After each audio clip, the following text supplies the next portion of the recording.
All right, guys, welcome. This is a commercial 150 unit for day two. Okay, three-phase panel makeup. Okay, so objectives here are commercial three-phase uh, panel makeup. Okay, so let's see. What we have here is our three-phase panel. So. Upon your students landing the dedicated circuits on their own sub panels, they're going to be three-phase. Okay, you should be drawing power from a sub panel like the one we have here. Okay, so in this lab, actually, let me see. I believe we're running runs for about two or three circuits.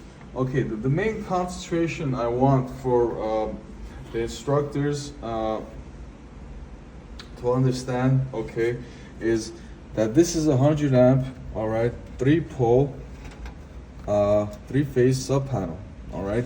This main breaker is energizing, all right, this entire sub panel.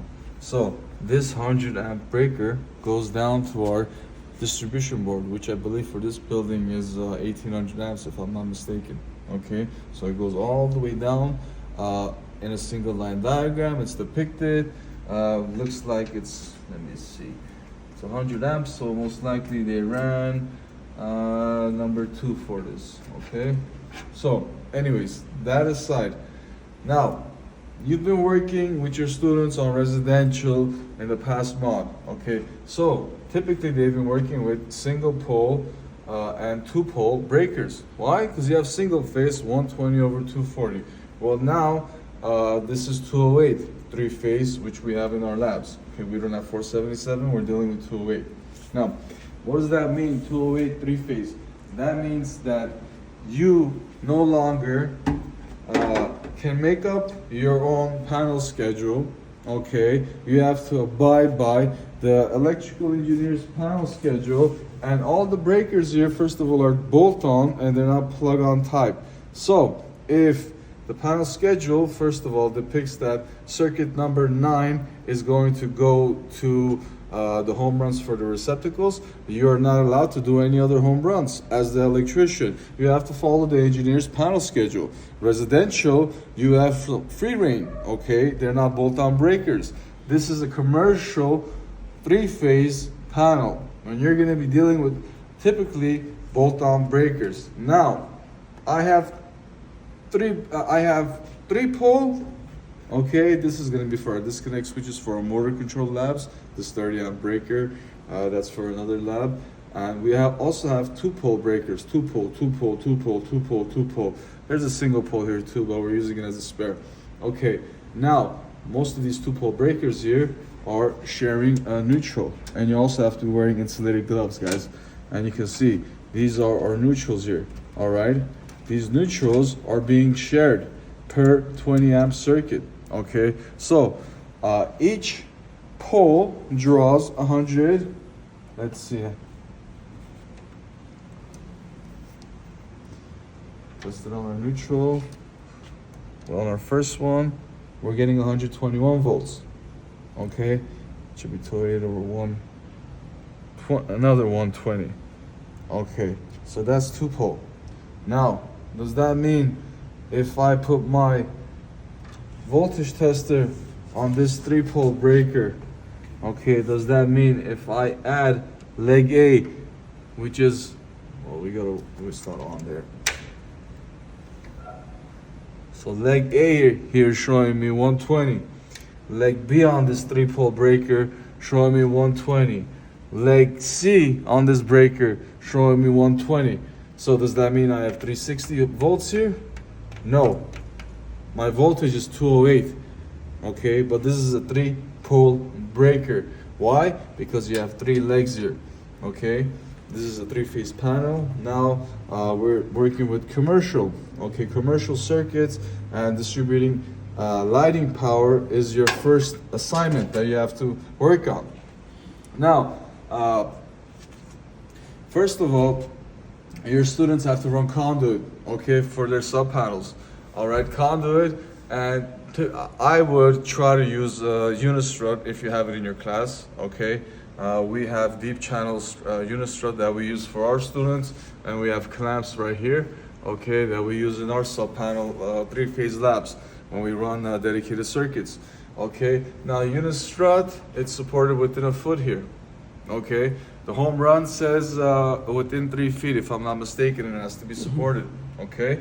So now they can support it with Unistrut, okay, when they're running their own home runs, and then set up a J-box. Once they're done setting up the J-box, that J-box can drop into a receptacle, or their lab before that was a recessed light. That J-box or that branch circuit can drop to a switch box for that lighting circuit, okay?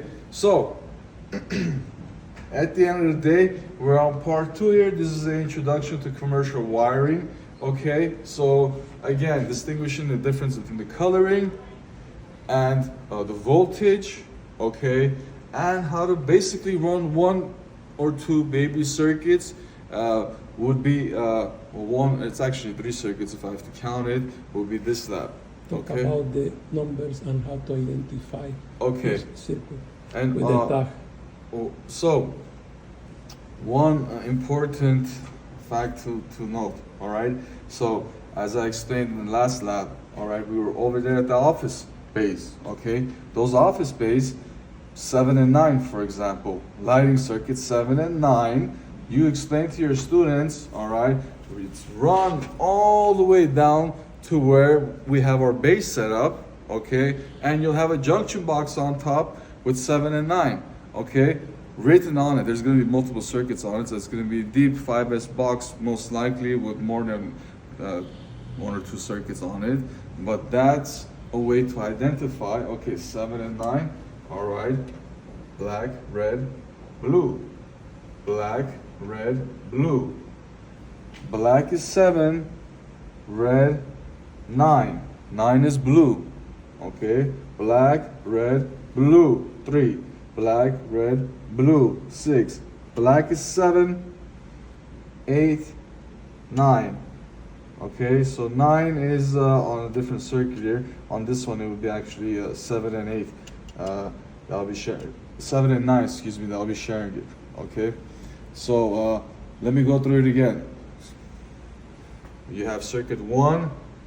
You have circuit 3, 5, 7. My apologies. Circuit 7 here is actually black. Okay, so in that example, it will be circuit 9 and 11 because they're sharing a neutral here. Okay, circuit 9 will be red and 11 will be blue. And these two, okay, are sharing a neutral here on this side. Okay, and it's a dedicated branch circuit. It goes down and it distributes. That is a home run. And the way it's labeled on our panels, come here real quick. You are no longer using a label maker like in our residential mods. Okay, we have a panel schedule here. Okay, so for example, circuit 26.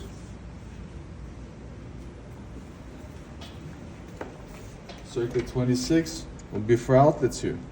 Okay, 2, 4, 6, 8, 10, 12, 14, 16, 18, 20, 24, 26 will be for outlets, and this will be blue. So if I open up that junction box that says circuit 26 and 28, it's going to be a blue and black wire. Okay, so again, that's color for 3-phase. That's a panel schedule.